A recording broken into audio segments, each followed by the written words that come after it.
ओम। पातंजल अष्टांग योग की श्रृंखला में आज हम अस्तेय पर विचार करेंगे। अस्तेय शब्द दो शब्दों से मिलकर के बना है, अ और स्तेय। अ अर्थात नहीं, जो स्तेय नहीं है वह अस्तेय है। तो स्तेय क्या है, इसको समझने के लिए हम महर्षि पतंजलि और महर्षि वेदव्यास जी के शरण में चलते हैं।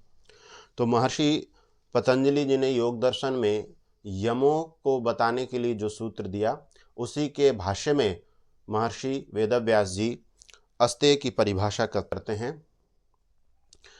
अस्तेय को बताने से पहले वो स्तेय को बताते हैं कि स्तेय क्या है।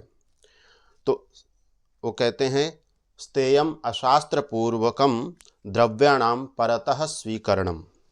अर्थात स्तेय वह होता है जो अशास्त्र पूर्वक, न्याय के विरुद्ध, संविधान के विरुद्ध, संविधान यहाँ पर वैदिक संविधान, वेद विरुद्ध, शास्त्र विरुद्ध, धर्म विरुद्ध ढंग से द्रव्यों का परतः स्वीकरणम, दूसरों के द्वारा, दूसरे स्थान से या दूसरे व्यक्ति से किसी द्रव्य का स्वीकार करना, अर्थात अन्यायपूर्वक किसी के द्रव्य को ग्रहण करना स्तेय कहलाता है। इसी को हम अपनी भाषा में कहेंगे चोरी करना।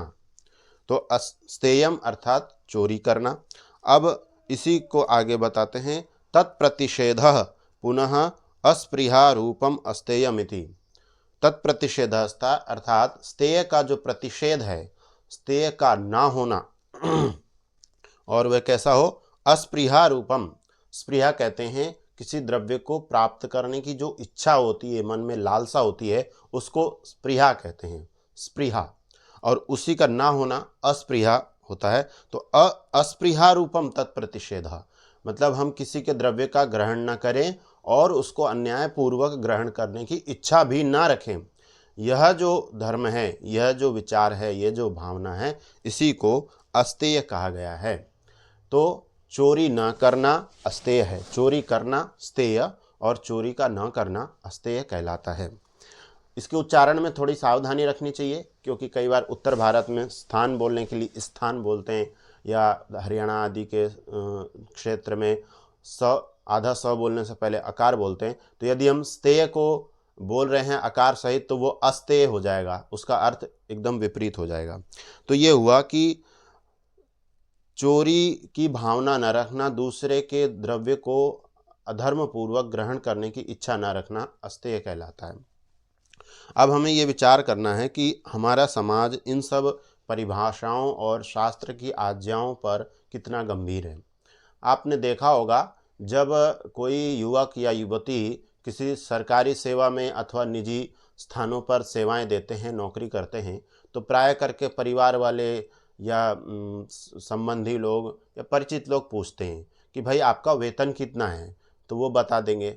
उसके बाद पूछेंगे, अच्छा ऊपर से कितना कमा लेते हो, ऊपर से कितना कमा लेते हो, ये जो पूछा जाता है। और लोग बताते भी हैं कि ऊपर से तो इतना है, और यदि कोई कह दे कि जी नहीं मैं ऊपर का वो नहीं करता, मेरे को ठीक नहीं लगता है, तो लोग अरे इसमें क्या है, ये तो सामान्य बात है, सभी लोग लेते हैं, उसमें कोई गलत नहीं है। तो जो आपका नहीं है, जो आपके लिए स्वीकृत नहीं है, उसको ग्रहण करने को भी लोग सामान्य व्यवहार के अंतर्गत मानते हैं, उसको कोई चोरी नहीं मानते, जबकि वो साक्षात चोरी है, अधर्म है।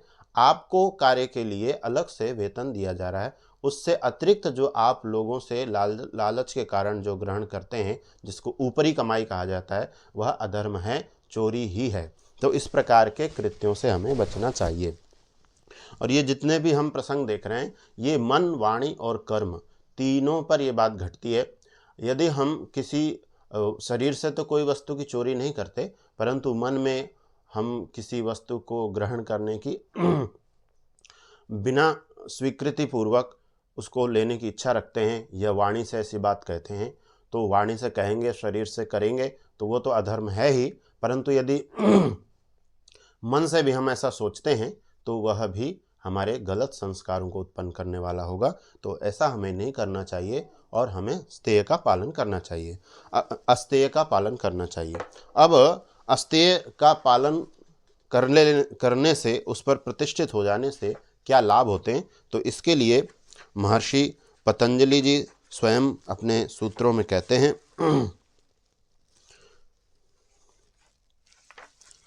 कि अस्तेय प्रतिष्ठायाम सर्वरत्नोपस्थानम, अर्थात जो साधक योगी अस्तेय में प्रतिष्ठित हो जाता है, चोरी न करने की भावना को एकदम दृढ़ कर लेता है, तो उसको क्या होता है, सर्वरत्नोपस्थानम, सभी प्रकार के रत्नों की उसको उपलब्धि हो जाती है। यहाँ पर रत्न का तात्पर्य है जो बहुमूल्य, जो भी जीवनोपयोगी वस्तुएं हैं, उन सबको यहाँ पर रत्न से कहा गया।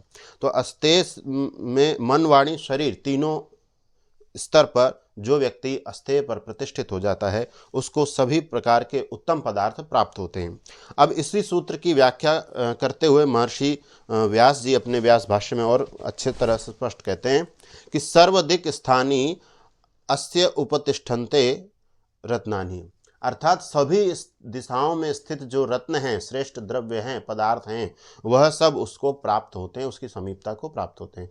तो अर्थात जो चोरी न करने की भावना को में प्रतिष्ठित हो जाएगा मन, वाणी, कर्म से, उसके लिए उसके जीवनों में उपयोगी आने वाली जितनी भी आवश्यक वस्तुएं हैं, उसको सब दिशाओं में, सब स्थानों पर वो प्राप्त हो जाएंगी। उसके लिए उसको चिंता करने की आवश्यकता नहीं है। इसको हम कह सकते हैं कि ईश्वर की दैवी व्यवस्था से, भागवत कृपा से उसको वो वस्तुएं प्राप्त होंगी। तो यह चोरी न करने की भावना में प्रतिष्ठित होने का इतना बड़ा लाभ है, तो हम सभी को इस ओर आगे बढ़ना चाहिए। इसी के साथ अस्तेय के इस प्रकरण को हम विराम देते हैं।